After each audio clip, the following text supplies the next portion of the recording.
Vamos dar início aí à nossa noite de Direito Tributário 2, né? Vamos sequenciar uma das últimas aulas aí de vocês, né? Então, vamos só reprisar o recado que eu dei semana passada.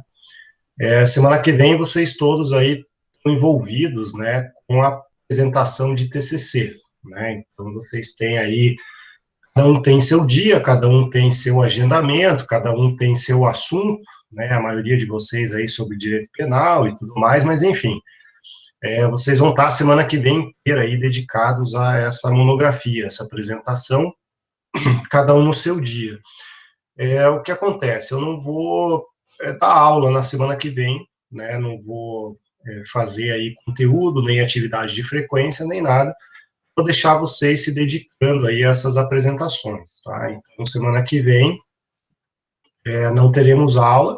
Inclusive, eu já coloquei aí no portal, né, ali no AVA, essa informação, e aí todos ficam convidados a assistirem às bancas, né? Então, são colegas de vocês, colegas de turno e tal, todos vocês são convidados aí a assistirem essas bancas, né? Então, eu, particularmente, vou estar só na terça-feira, né? Eu vou participar das bancas de terça-feira, inclusive eu tenho orientando na terça-feira, né, que vai apresentar na terça, e aí, segunda, quarta, quinta e sexta, eu não estarei em banca, mas vocês estarão, né? Então, um dia um, outro dia outro, enfim, para não atrapalhar vocês e não fazer nenhuma pressão aí de não poder assistir a live e tal, então, eu dei, né, vamos dar essa folga aí para vocês apresentarem de forma mais tranquila, sem se preocupar com a aula regular. Então, semana que vem, é a apresentação de vocês. Eu não vou ficar fazendo controle de frequência, não vou, né, enfim, ficar monitorando quem entrou, quem não entrou e tal. Então, semana que vem é um convite para todos assistirem. Então, semana que vem, dia 12, não teremos aula. E aí nós entraremos na contagem regressiva, né? Para quem já ainda não fez, a gente vai ter aula dia 19, dia 26, e aí dia 3 é a nossa famosa, né, e temida prova bimestral. Então, dia 3, prova bimestral. Como vai ser minha prova bimestral? Exatamente como foi a do primeiro bimestre. Vai ser no dia 3, das 19h15 às 22h15. Serão 10 questões, múltipla escolha, né? Mesmo estilo, semelhança aí total com o primeiro bimestre. Então, vocês já estão acostumados. No dia 3, se programem para quê?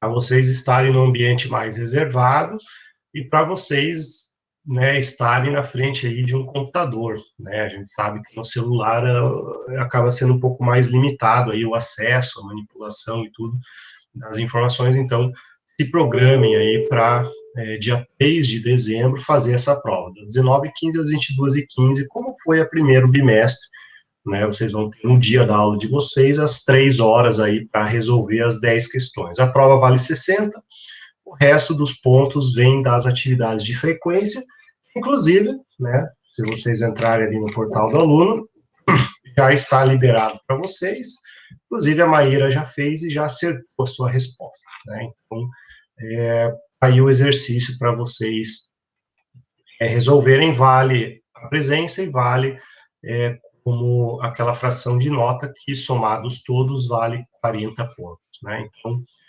fiquem aí atentos, não deixem de responder, que acaba sendo bem relevante, e principalmente as faltas, né?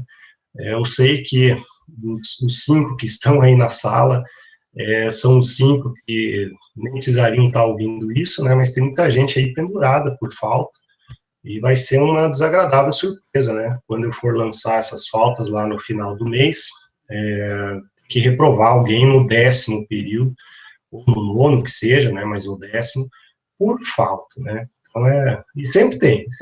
Não achem que não tem, sempre tem alguém que leva com descaso, e aí não adianta me mandar WhatsApp, pedir para fazer um exercício de substituição, reclamar que a internet não funciona, que a casa está em obra, que não sei o que, não sei o que. A única hipótese, a única possibilidade seria ir até o coordenador, né, e apresentar aí um atestado, alguma coisa que abonasse essa falta. Já aconteceu também, né, tem gente aí que conseguiu abonar as faltas por vários motivos, mas sempre em razão aí de uma autorização da coordenação. Eu, professor, não posso abonar, né, aquele aluno que teve problemas, por exemplo, com o AVA. Né? Ah, professor, meu AVA não funcionou, não tinha como, eu respondi, depois sumiu. Veja, eu não sou técnico de informática, eu não sei dizer se teve problema ou não. Né? Eu só sei gerar o relatório lá e ele vai me trazer essa informação. Qualquer abono, qualquer situação de falta, tem que ser resolvida na coordenação, abre lá o protocolo e espera, né, o coordenador, a secretaria aí se manifestar. Mas, enfim, né, vocês que estão aí na sala são aqueles que não têm problema, né, geralmente, quem está com problema nem assiste a aula, e como aconteceu, né, já no primeiro bimestre, enfim, né, depois que passaram as provas, depois que eu lancei a nota zero lá, depois que reprovado por falta, aí começa a me bombardear de WhatsApp, de e-mail, de não sei o quê, dizendo que não sabia, que ninguém explicou, que não explicou porque não assistiu às aulas, né? Resumindo, não assistiu a aula, daí não tem como saber, porque eu fico repetindo toda aula, toda aula, toda aula, como é o nosso método de ensino. Mas, enfim, estamos aí a 3 semanas do final do semestre, né? Então, nós vamos avançar. Material de estudo também está disponível para download e vocês vão perceber, né, para quem baixou, que o material de estudo ele é um PDF, né, mas é um PowerPoint aí, salvo em formato PDF. Confesso que não fui eu que fiz esse PDF, eu me aproveitei aí de um outro professor, né, mas é porque essa apresentação está muito bem feita e estruturada. Então, ele me emprestou isso daí, eu estou usando, né, o texto, né, as apresentações dele. E vocês vão ver que tem 35 páginas essa apresentação. O que isso significa? Hoje a gente vai ficar até 1 da manhã? Não, né? Isso significa que esse material ele vai ser objeto de estudo hoje e na semana depois das bancas de TCC. No dia 19, a gente termina de ver esse material. Hoje a gente leva até dar essa 1 hora, né, 1 hora e pouquinho, que é o nosso parâmetro. O resto a gente termina de ver na aula do dia 19, que é o processo judicial tributário. Né? O processo judicial tributário é o nosso ponto aí de partida de hoje. O processo judicial tributário, como o próprio nome diz, são as ações judiciais. Né? Então, eu vou apresentar aqui esse PowerPoint, essa apresentação, para a gente acompanhar na tela e ficar mais fácil. Bom, quais são as ações tributárias aí por excelência? São essas que estão listadas aqui, deixa eu diminuir o zoom um pouco, para dar a tela cheia aqui para vocês. Então, essas são as ações tributárias aí por excelência. Né? Então, nós temos o mandado de segurança, que é talvez o mais comum e o mais volumoso, petição de indébito, declaratória fiscal, anulatória. Né? Todas essas ações aqui e a consignação em pagamento são as ações que nós, contribuintes, entramos. Né? Nós, contribuintes, nós pagamos os impostos, nós entramos.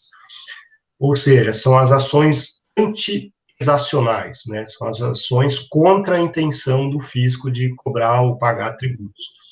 E, de outro lado, nós temos as duas ações que são exclusividade aí do fisco, né, do Estado. A execução fiscal, que é a ação de cobrança, né, é a ação que o fisco se utiliza para cobrar o tributo não pago.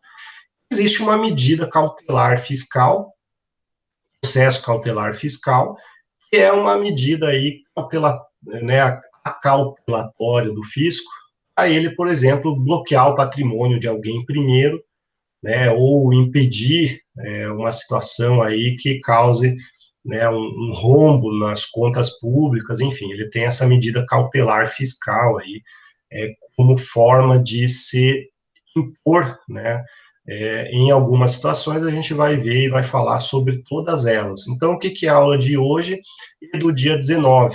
Né? Só lembrando, para quem chegou agora, semana que vem não temos aula em razão das bancas, TCC. A aula de hoje, do dia 19, a gente vai falar sobre essas ações, sobre as principais ações aí no processo judicial tributário. Para quem nunca viu, para quem nunca chegou aí a entrar, né, eu acho legal até mostrar para vocês qual é o sisteminha que a gente se utiliza para processar essas ações aqui no estado do Paraná, né? Então, são dois sistemas que nós se utilizamos. O estadual, que é o tal do ProJude, Processo Judicial Eletrônico do estado do Paraná, né? Obviamente, vocês precisam ter OAB, precisam se habilitar lá no tribunal para ter esse acesso que eu tenho aqui como advogado. Mas, enfim, esse aqui é o painel aí do ProJude, né? Então, todos os processos judiciais estaduais, eles são comandados por aqui, né? Então, nesse caso aqui, a minha tela, minha OAB, é aquilo, né? Eu tenho 109 processos ativos, 16 suspensos, alguns arquivados, enfim, primeira instância, segunda instância, e vem todo o painel, né? Aqui são as ações que eu tenho, aquelas que estão pendentes de citações, aquelas que vão ter audiência e as movimentações aí diárias de cada processo, né? Então, tudo isso, né, é o processo judicial aí do ProJude. Então, em matéria estadual, né, assuntos que vão para a justiça estadual, o caminho é esse ProJude, né, é um processo eletrônico, né, vamos abrir um aqui para vocês verificarem, clica ali no número, e o processo ele tramita aqui, né, tramita aqui nessa tela, informações gerais do processo, informações adicionais, se há depósito, quem são as partes, né, aqui, as movimentações. E aqui vem as movimentações, né, então é sempre de baixo para cima. O processo começa aqui, com a petição inicial, né, então vejam que o procurador entrou com uma execução fiscal, e aí o processo vai andando, ó. Cada ato ele vai gerando um movimento aqui, e se tiver anexo, tem um maisinho aqui, você faz o download, né, então isso aqui é o ProJude. O ProJude é o processo eletrônico.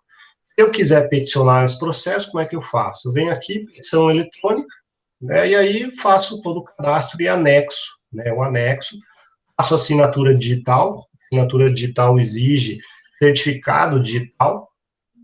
Quem nunca viu um certificado digital, né, é um pendrive, né, não sei se vocês conseguem ver, porque eu estou pequenininho aqui, mas é um pendrive. Um pendrive é um certificado digital. Eu preciso ir até um certificador, né, eu fui lá, eles pegaram minha impressão digital e tudo mais, eu espeto isso daí na entrada USB, na entrada USB, aí eu dou o comando, eu tenho uma senha que eu faço a assinatura desses documentos, né, então o ProJude exige aí, para cada petição que eu faça, essa assinatura digital.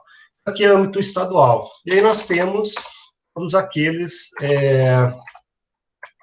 do âmbito federal, né, Justiça Federal do Paraná, o sisteminha de acesso, né, o sistema para a Justiça Federal é o EPROC, aqui na região sul, né, Paraná, Santa Catarina e Rio Grande do Sul. Então, essa aqui é a telinha do EPROC, né, também isso aqui é a tela ativa do advogado, do meu cadastro, né, e aqui vem toda né, o painel de controle, né, então eu tenho um processo com prazo aberto, né, então, vamos entrar lá, é uma execução, também execução fiscal de uma empresa aqui, e aí você clica nela, né, isso aqui é o andamento do EPROC, né, vejam que o EPROC ele é um pouquinho diferente, funcionalidade diferente, mas também ele é ordem decrescente, né, então vejam, começa com a petição inicial, e vai subindo, né, aí cada andamento ele vai gerando uma movimentação, aqui, né, se tem um anexo, ele aparece aqui, né,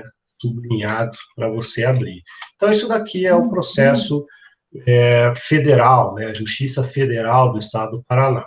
Então, isso daqui o EPROC, é onde você leva, né, e onde você tramita aí com as ações judiciais no âmbito federal. São os dois sisteminhas aí, para quem nunca viu, né, como é que funciona.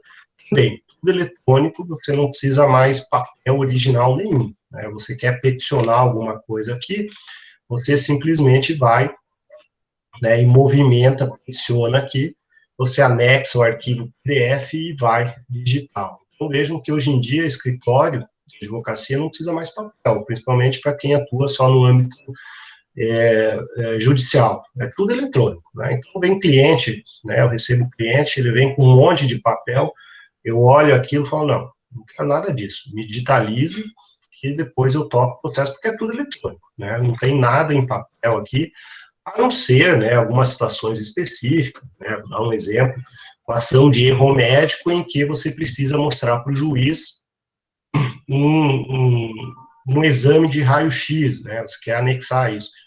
Como é que você faz? Você vai ter que levar lá no cartório, e aí você deixa depositado lá no cartório, e esse cartório ele vai certificar ali, ó, se a outra parte quiser ver, né, esse raio-x, esse exame, é disponível, né, para consulta. Então, são situações bem específicas aí. O resto é tudo digital, o resto é tudo digital. Bom, quais são essas ações? Né? Quais são essas ações e o que, que a gente vai ver? A gente, de certa forma, vai reprisar aqui o mandado de segurança, que vocês já viram em algum momento do curso. Depois a gente fala mais específico aí das ações mais próprias, né, e praticamente só cabíveis em matéria tributária. Porque o mandado de segurança, ele cabe para um monte de assunto, um monte de matéria. Vocês já estudaram, já ouviram falar, o mandado de segurança, ele cabe lá no direito administrativo, cabe no direito ambiental, cabe, enfim, qualquer situação aí que envolva ato de autoridade pública, né, ato público.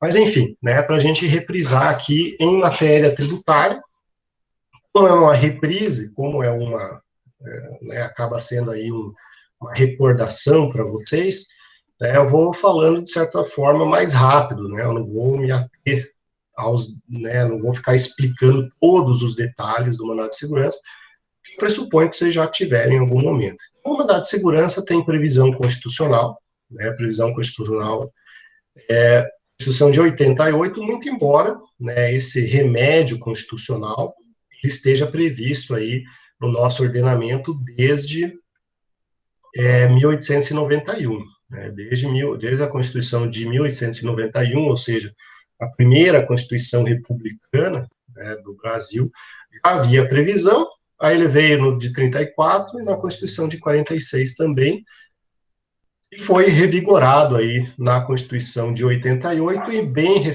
recente, né, relativamente recente, faz em 10 anos, foi reformulado uma lei lá de 51, foi editada a Lei 12.016 de 2009, atualizando aí, né, a lei do mandado de segurança. Basicamente, o que, que a lei vai falar? Né, que concede esse mandado de segurança para proteger direito líquido e certo, né, direito líquido e certo, quando, né, houver aí abuso do poder de autoridade pública. Então, é basicamente isso que é o mandado de segurança. Por que isso é importante para o direito tributário? Porque tributo é cobrado por uma autoridade pública, né? Tributo é um procedimento, né, em que você paga dinheiro para o Estado e qualquer falta de pagamento ou, enfim, qualquer discussão, você vai estar sempre discutindo com o Estado, ou seja, a autoridade pública. Por isso que o mandado de segurança, ele acaba sendo a ação mais comum, né, que a gente vê em matéria tributária, né? Eu já vou falar mais sobre ele. Bom, direito líquido e certo, vocês já viram, né, já estudaram, mas o que, que significa direito líquido e certo? Proteger direito líquido e certo significa proteger aquele direito já determinado a seu favor, já específico a seu favor. Eu não vou precisar de um perito dizendo se eu tenho razão ou não vou precisar de um técnico avaliando qual é a extensão do dano, nada disso, né? O direito, ele já vem determinado, já vem líquido e certo, né? Você pode verificar de cara isso daí. Então, qual é o primeiro grande ponto do mandado de segurança? Você precisa comprovar tudo aquilo que você está alegando na petição inicial, por meio de documentos, né? Então, o mandado de segurança não existe fase instrutória, ou seja, se você não provar e não juntar na petição inicial, você não vai ter aí a segurança concedida, né? Você não vai ter aí a decisão favorável. Você precisa, de cara, comprovar tudo isso, porque não tem dilação probatória, não tem testemunha, não tem nada disso, é já de cara. Ah, professor, mas o testemunho de alguém é importante. importante, né, no meu caso concreto, como é que eu faço? Bom, se você quer pôr o testemunho de alguém no mandado de segurança, o que você tem que fazer? Você vai lá e faz uma ata notarial, né, uma pessoa declara, né, faz lá um documento público em que a pessoa declara tal e tal situação, né, então nessas hipóteses, aí você junta isso como documento. Claro que já fica meio estranho, né? Um processo em que você tem uma testemunha e ela é importante, aí eu já recomendo que não se entre com mandado de segurança, se entre com as outras espécies de ação aí que a gente vai ver na sequência. Bom, esse mandado de segurança, né, é uma ação tributária por excelência em razão do volume, né, em razão da quantidade de ações. É uma garantia fundamental do indivíduo, né, um direito individual lá previsto no artigo 5º. Ele tem duas grandes vantagens aí, o mandado de segurança. Primeiro, que ele tem preferência sobre os demais processos, então ele é analisado com mais velocidade.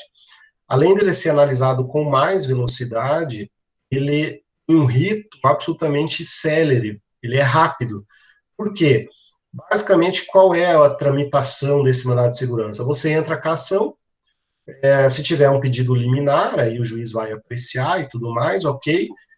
Uma vez entrada a ação, é citado, né, na verdade é notificado a autoridade coatora, ela presta as suas informações, não é nem contestação, ela explica o que está acontecendo, vai parecer para o Ministério Público, do Ministério Público já vai para o juiz para a sentença. Né? Então, tudo isso não é uma matéria muito complexa, nem difícil, e se o juiz estiver organizado aí na sua comarca, geralmente em 4, 5 meses aí, você já consegue uma sentença, né, consegue uma sentença aí, é normal, sentenças, né, em 4, 5 meses, 6 meses, 7 meses, raramente passa de um ano aí, esse processo. É muito mais rápido do que qualquer outro, né? Qualquer outro processo aí que aí vem fase de provas, e aí junta documento, aí vem alegações finais, e aí vem isso, vem aquilo, blá blá blá, enfim, o CPC, né? O mandado de segurança não, ele é rápido, né? Ele é rápido. Basicamente, ele é dividido em duas espécies, aquele que é preventivo e o que é repressivo. O nome diz, né? O preventivo, vamos ver aqui, depois vai ter um slide específico falando disso, mas ele é preventivo quando tenta é, amenizar, tenta evita, né, uma ameaça à lesão de direito. A lesão ainda não ocorreu, né, então o mandado de segurança preventivo ele é cabível contra uma ameaça. Já o mandado de segurança repressivo é aquele em que já houve, né, o ato coator, já houve, vamos dizer assim, o prejuízo, aí a pessoa vai entrar com esse mandado de segurança. Então, são duas espécies aí. O detalhe, né, que a liminar em mandado de segurança, como a lei do mandado de segurança era de 51, né, o pedido liminar, essa liminar, ela é bem anterior aí ao CPC, que trouxe a tutela antecipada, e a própria ação cautelar, né? Então, o pedido liminar, ele, no mandado de segurança, antes de 73, por exemplo, era a única medida que tinha aí para conseguir uma tutela imediata. Não existia ação cautelar, hoje já não existe mais de novo, e a tutela antecipada, né, que surgiu só em 94. Então, o mandado de segurança, há 30, 40 anos atrás, ele era talvez a única ação aí que permitia a concessão de uma liminar, né, que tinha previsão de uma liminar. Então, ele ganhou uma importância muito grande aí, ele é historicamente, né, referenciado aí por grandes autores, porque ele tinha uma importância no passado extremamente significativa em matéria de direito público. Aí, com o tempo, né, agora existem outras opções aí para o advogado. Mas, enfim, quando não cabe mandado de segurança? Quando cabe recurso administrativo com efeito suspensivo, né, então, se você tem uma decisão administrativa desfavorável a você, aí o que acontece? Você não pode entrar com mandado de segurança, se daquela decisão administrativa cabe um recurso com efeito suspensivo. Né? Então, aí é uma hipótese de não cabimento, o juiz não vai admitir esse mandado de segurança, né? Também de decisão judicial, caiba também recurso com efeito suspensivo, né? Então, tem lá uma sentença, você não está satisfeito com aquela sentença. O que você pode fazer? Você entra com a apelação, né? Essa apelação, via de regra, tem efeito suspensivo, mas vamos pegar lá no exemplo do juizado especial, recurso nominado que não tem efeito suspensivo, pode entrar com mandado de segurança para conseguir aí esse efeito suspensivo e travar a ação. E também não cabe o mandado de segurança contra uma decisão judicial transitada em julgado, né? Então, você vai lá e perdeu a ação, transitou em julgado, aí você não pode entrar com mandado de segurança para querer rediscutir aquilo. A única hipótese de rediscussão, e aí tem todas as hipóteses lá restritivas, né, seria uma ação rescisória, não um mandado de segurança. Bom, esse mandado de segurança pode ser preventivo ou pode ser repressivo. Basicamente, em que momento eu entro com cada um deles? O mandado de segurança preventivo, ele geralmente está vinculado aí a uma prevenção, a uma ameaça de direito, né? Então, é aquilo, antes da ocorrência do fato gerador. Um exemplo, né, eu, eu escuto, né, eu ouço aí e surge uma lei nova dizendo que vai cobrar um novo imposto. Aí, uma portaria lá da Receita Federal dá todos os parâmetros para o fiscal cobrar aquele imposto novo. Eu discordo daqueles parâmetros, né? Eu vejo que aquela portaria está diferente da lei, ou seja, o princípio da estrita legalidade, eu não concordo com aquela portaria. Veja, eu não preciso esperar o fiscal ir até a minha empresa, me autuar e fazer, né, o lançamento aí, né, a autuação, o auto de infração. Eu não preciso esperar acontecer o fato gerador. Ali eu já tenho o que a jurisprudência chama de justo receio, né? Então, existe uma portaria da Receita, aquela portaria da Receita é válida, atual, ela vai ser cumprida pelo agente fiscal, é obrigado a cumprir, né? Ele tem uma atuação plenamente vinculada. Então, ali eu já posso entrar com um mandado de segurança preventivo, falando para o juiz, juiz, em razão daquela portaria da Receita Federal, eu, né, vou ser autuado de forma indevida. Então, você já pode entrar com mandado de segurança preventivo. Basicamente, né, ele é cabível aí nessas hipóteses, um ato de fiscalização, né, em que você está sendo fiscalizado, está sendo imposta uma conduta que você não concorda, uma forma aí de consulta fiscal, né, que você quer fazer um planejamento, você pode, inclusive, conseguir a tutela aí declaratória, né, uma de segurança no sentido de acautelar aí, de dar uma segurança jurídica se aquilo que você está fazendo está correto ou não, antes do fisco ir lá e te autuar e te notificar, enfim, abrir o processo administrativo. Esse é o preventivo. E do outro lado é o repressivo, né? O repressivo é quando houve já o lançamento, que já está sendo cobrado por um auto de infração, né? Um auto de infração, porque está sendo aí compelido a esse pagamento, aí cabe já, né? Aí muda a figura do preventivo para o repressivo, né? Então, o detalhe, né? Quando ele se torna repressivo, você precisa entrar com esse mandado de segurança no prazo de 120 dias da ciência do ato ator, né? Então, vejam que o artigo 23 da Lei 12.016 é um prazo decadencial, né? Muito cuidado aí, porque se o teu prazo de 120 dias cai num domingo, tem que entrar com a ação no domingo ou, né, se for em dia útil, na sexta-feira, que é um prazo decadencial. Então, é aquilo, né? Você recebeu um auto de infração hoje, tem 120 dias para entrar com mandado de segurança contra essa notificação que você recebeu aqui do agente fiscal, do coordenador da Receita, do delegado, enfim, né? Então, 120 dias aí de prazo decadencial. Passou esse prazo, eu não posso mais questionar, não por meio de mandado de segurança. Aí você vai ter que buscar outra ação, né, outra ação tributária, ação anulatória via de regra, né? Então, você vai pela via ordinária, e aí o prazo é bem maior, né, 5 anos aí para você poder questionar. Bom, liminar em mandado de segurança, é aquela, né, providência inicial, vocês já estudaram sobre isso. Isso daí tem previsão, né, inclusive na Constituição. Traz o quê? Né? Traz o quê? Que, ao despachar a inicial, o juiz ordenará, veja só, né, que se suspenda o ato. Né? Então, é a tal da liminar, que suspenda-se o ato quando houver fundamento relevante e que, né, a demora do caso possa causar um prejuízo. Né? Quando houver um fundamento relevante, que a demora, né, de se esperar o processo até o seu final cause um prejuízo para a parte. É os dois requisitos famosos aí que a doutrina traz, o fumus boni iuris, que é o fundamento relevante, e o periculum in mora, né, que é a ineficácia da medida. O juiz pode, inclusive, né, para a concessão dessa liminar, pode exigir aí uma garantia, né, uma garantia mediante caução, fiança ou depósito. Bom, quais são os requisitos para essa concessão da liminar? É aquilo, fundamento relevante, plausibilidade, ou fumus boni iuris, e o perigo da ineficácia da medida, é a proteção imediata.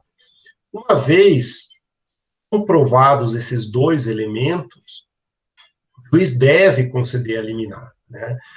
Infelizmente, a liminar, ela acabou virando um instrumento também de má-fé, acabou virando um instrumento aí de muita gente criar falsas verdades, né? Alguns advogados inventam algumas histórias só para conseguir eliminar aí com um propósito específico, por exemplo, de participar de uma licitação.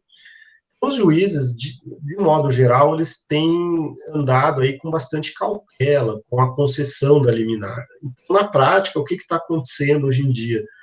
Você entra com uma ação, com mandado de segurança, você pede a liminar, os juízes têm feito intimação urgente da autoridade coatora, para se manifestar em 24 horas, 48 horas, 5 dias, para depois ele apreciar o pedido liminar. Né? Então, os juízes têm feito isso. Em vez dele já se dedicar a liminar, ele pede para a autoridade coatora se manifestar em 48 horas, e aí depois disso é que ele vai julgar, analisar o pedido liminar. Né? Então, tem sido bem comum esse tipo de prática. Bom, o rito a gente já falou, extremamente célere, concessão, denegação da liminar, prestação de informações pela autoridade coatora, depois parecer do Ministério Público e já depois a sentença. Né? Então, algo bastante célere em termos processuais. É possível, aí vem as súmulas, né? Uma coisa está regulada aí pelas súmulas dos tribunais superiores.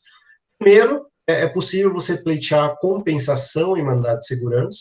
Então, você pode entrar com mandado de segurança exigindo, né, que o fisco compense um crédito seu com um débito. Existia uma discussão se o mandado de segurança se estava esse tipo de pedido, dada a sua natureza mandamental e tudo mais, a súmula do STJ diz que sim. E um dos pontos mais relevantes do mandado de segurança acaba sendo aí a súmula 512 do STF e súmula 105 do STJ. Não tem honorários de sucumbência, né? Não tem honorários de sucumbência.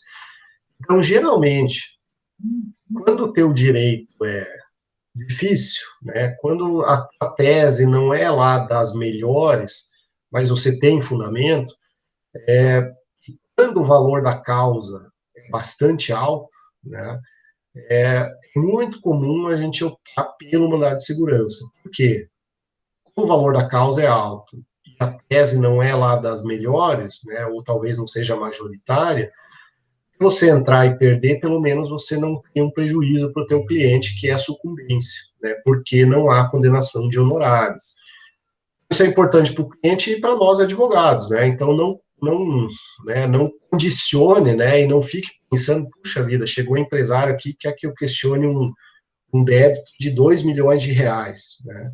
Aí você pensa assim, não, então vamos fazer o seguinte, 2 milhões de reais, sucumbência, o CPC coloca lá mínimo 10%, então 2 milhões de reais eu ganharia 20 mil.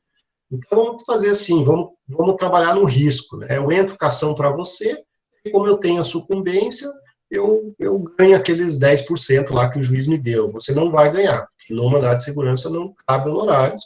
Então, se você advogar pensando na sucumbência, você vai ficar no prejuízo, né? Então, é importante para o advogado saber isso. Bom, além disso, né, no pedido liminar, a gente já falou isso, tem a possibilidade do juiz exigir uma garantia para que ele conceda a liminar, né, então acontece algumas vezes de liberação de mercadoria ou alguns pontos aí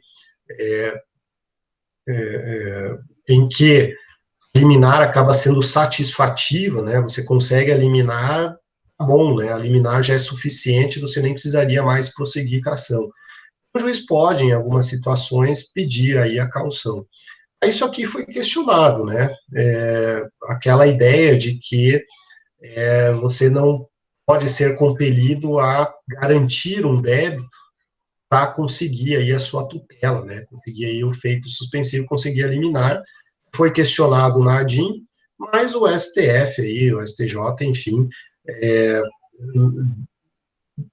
julgaram, né, consideraram, aqui tem um julgamento aqui de São Paulo, falando, não, é facultado ao juiz exigir, não é obrigatório, então não é interpretado como uma condição, né, é um julgamento que o juiz faz e ele pode exigir, não é obrigado a exigir, então não é inconstitucional aí, o argumento não prosperou. Bom, quando não pode ser concedida a liminar, né, veja que o artigo 7º, parágrafo 2º, traz aí quando não pode ser concedida a liminar. Vejam que a lei criando uma limitação à concessão da liminar.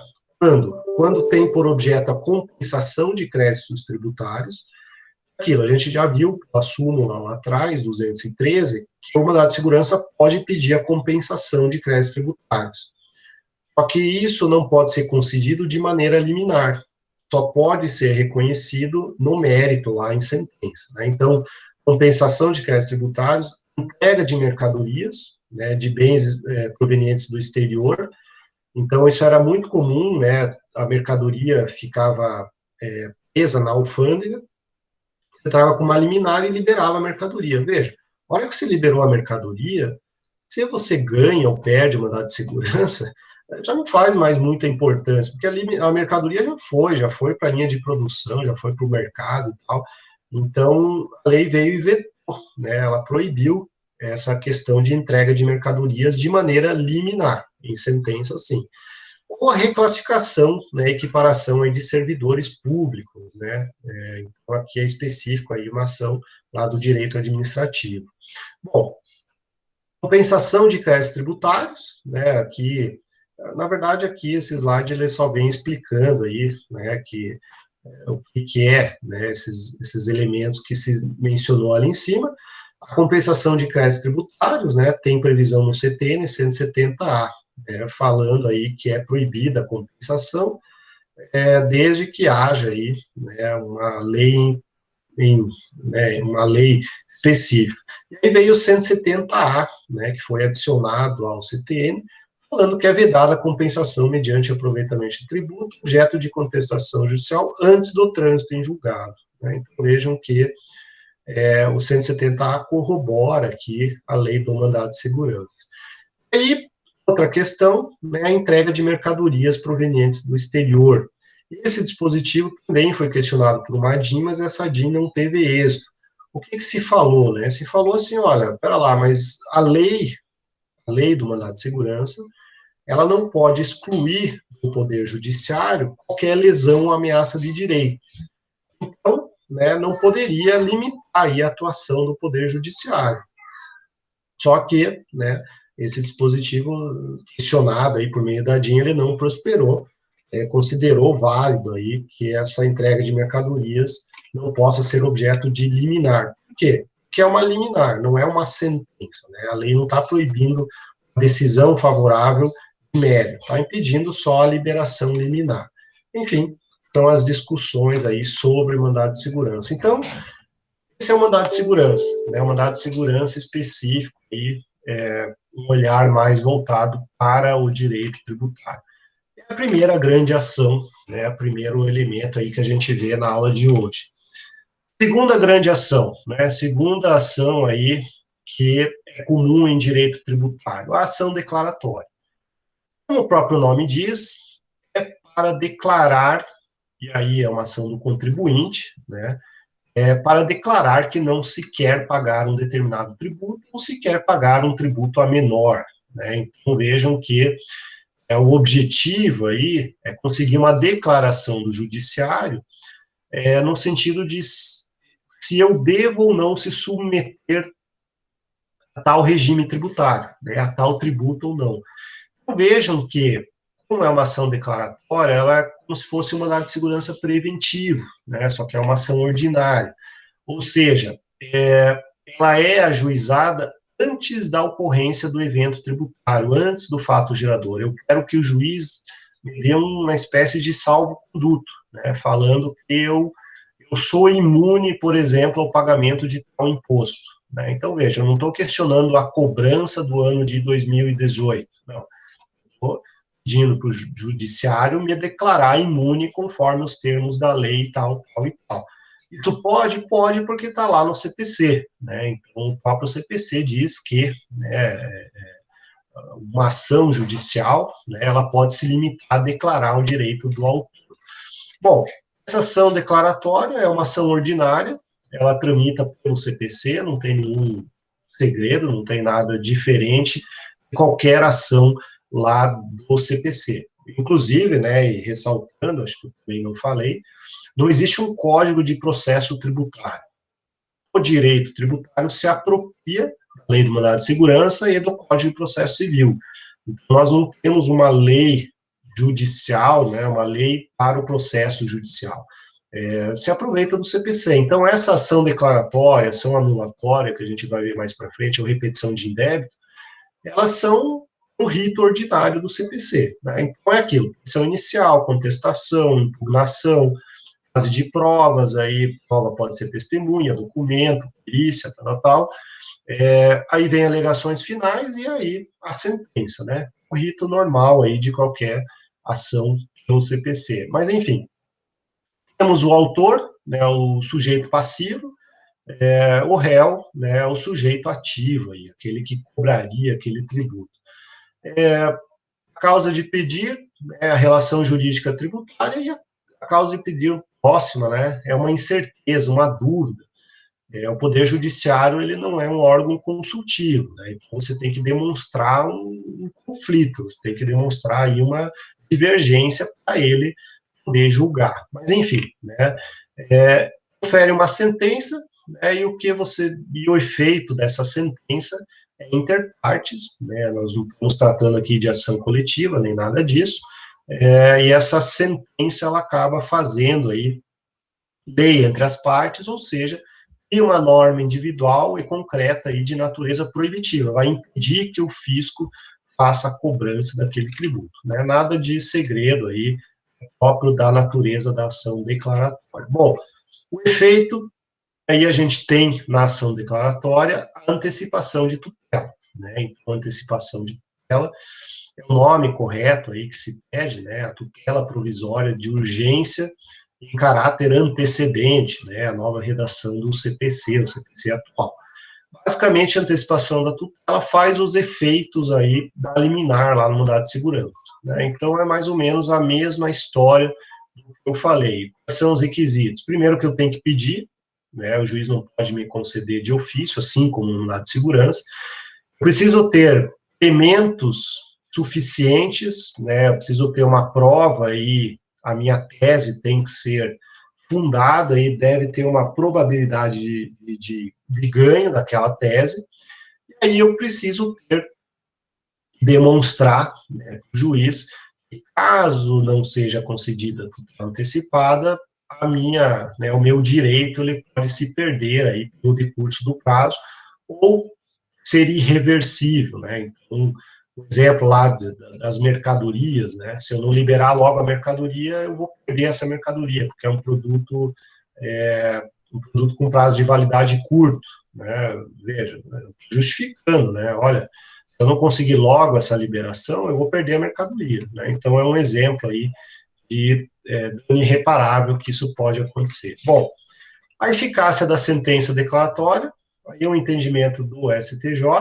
ela tem eficácia executiva, né? Então ela pode ser aí objeto de cumprimento de sentença, né? Ela pode ser aí objeto de execução, né? Ela tem eficácia executiva, é um título executivo judicial como qualquer outro, né? Como qualquer outro aí, caso o fisco não faça, né? Ou faça diferente do que o juiz determinou, aí você pode entrar com cumprimento de sentença, enfim, nenhum segredo com relação a isso. Né?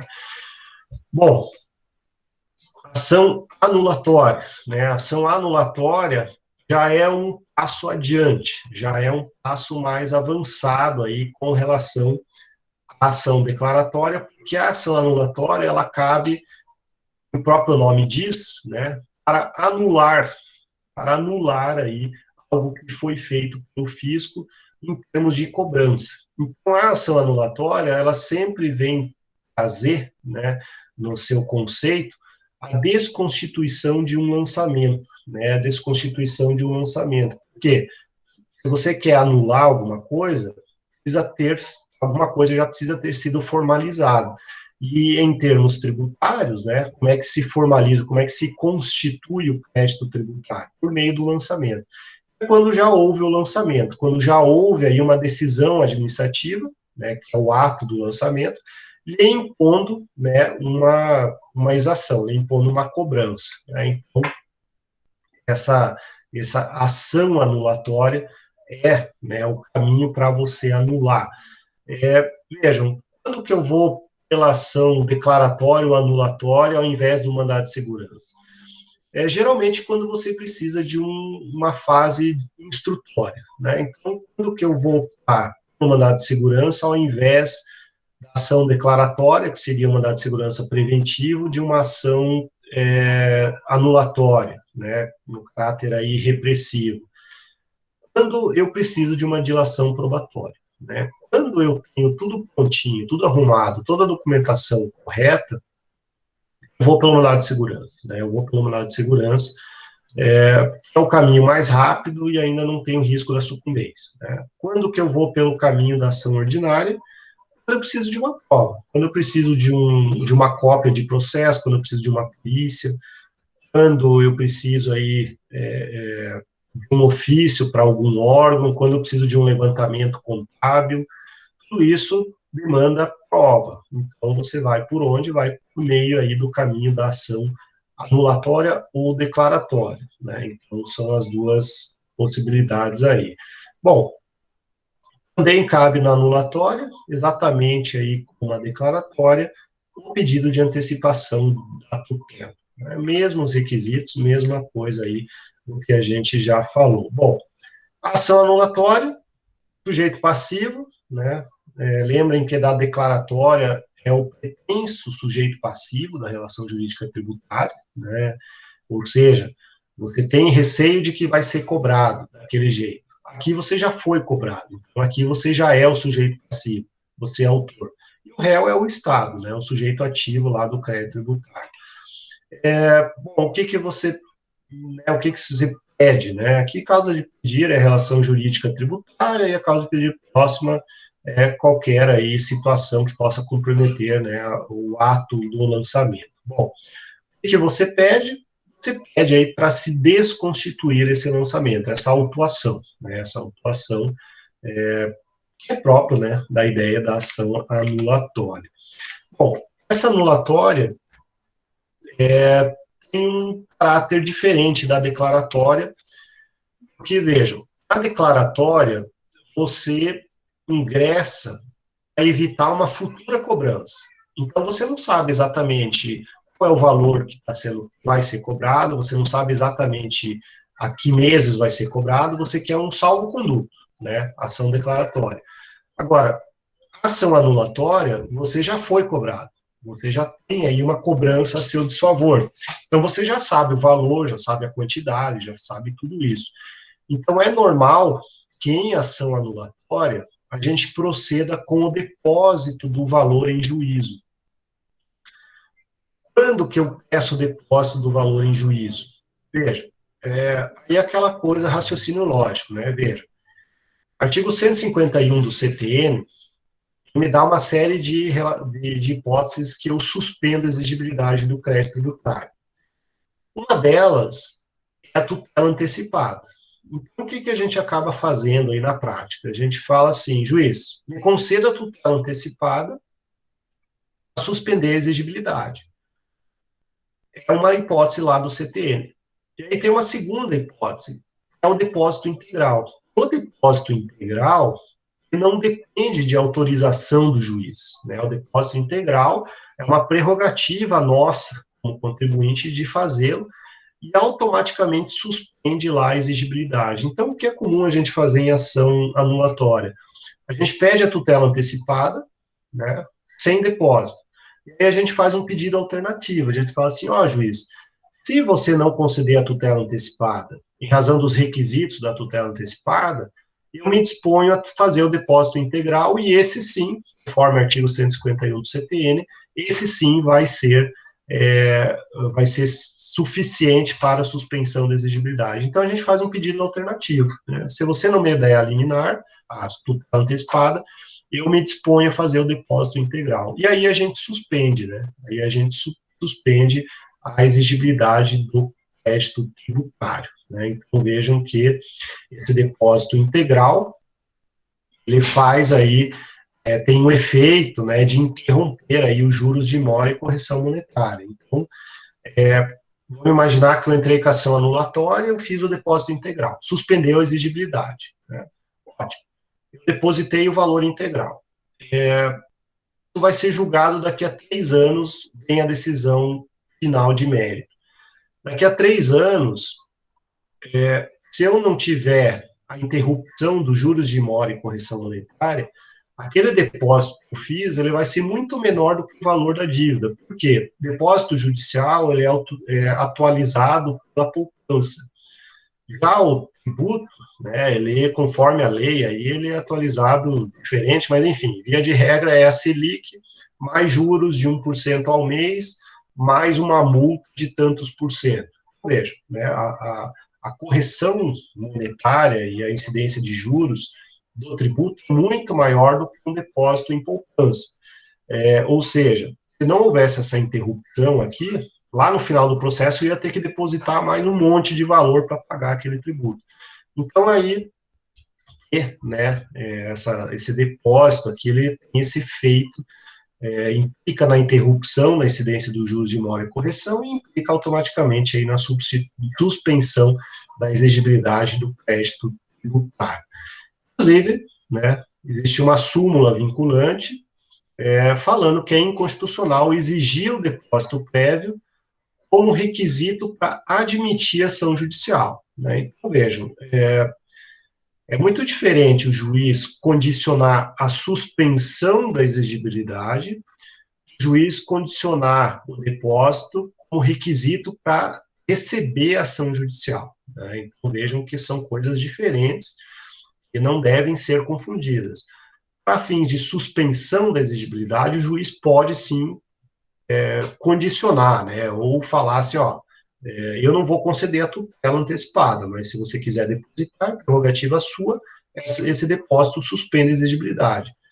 Agora, o juiz não pode jamais exigir que eu deposite esse valor em juízo para dar continuidade à ação judicial. Né? Isso daí é inconstitucional, aí ele está violando súmula vinculante, né, um simples agravo de instrumento, aí você consegue derrubar fácil essa decisão, porque tem súmula vinculante aí te protegendo. Né? Então, nós temos aí.